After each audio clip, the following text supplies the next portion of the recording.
Μπορεί να λέω κάθε χρόνο τα ίδια, αλλά εγώ θέλω να σας πω αυτό μέχρι που να μπορέσουμε όλοι να το βάλουμε μέσα στην καρδιά μας και να το εμπεδώσουμε. Αλλάζουμε χρόνο, το έχω πει και στην Εκκλησία, αλλά κάποιοι μπορεί να μην το έχετε ακούσει. Αλλάζουμε χρόνο ημερολογιακά.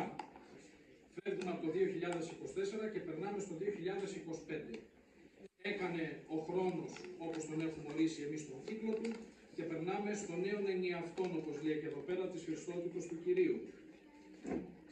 Αυτό που πρέπει να επισημάνω είναι ότι όσες φορές και να λέμε καλή χρονιά σε όλους, να λέμε καλή χρονιά, καλή χρονιά, καλή χρονιά,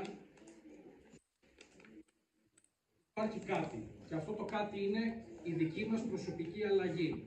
Πρέπει εμείς οι ίδιοι να αλλάξουμε, εάν όντως θέλουμε να δούμε κάτι διαφορετικό να γίνεται στη ζωή μας. Όσα λοιπόν χρόνια και να περάσουν ημερολογιακά, τίποτα δεν θα αλλάξει εάν εμείς προσωπικά δεν αλλάξουμε. Εάν δεν αλλάξουμε εμείς τον εαυτό μας προς το καλύτερο. Άρα λοιπόν η κάθε χρονιά που έρχεται, αυτή μάλλον που τελειώνει, είναι να κάνουμε έναν απολογισμό. Τι κάναμε κάτι. Τουλάχιστον πνευματικά, ψυχικά, κάναμε κάτι. Ωφελήσαμε κάποιον άνθρωπο και στη συνέχεια περνάμε στο καινούργιο έτος από το 0. Ξεκινάμε δηλαδή να προσπαθούμε να ξεκινάμε τον εαυτό μας από το 0. Πνευματικά, μέσα μας, ψυχικά. Για να μπορούμε να δούμε όντως μία αλλαγή και να δούμε μετά άλλαξα ως άνθρωπος, τι έκανα.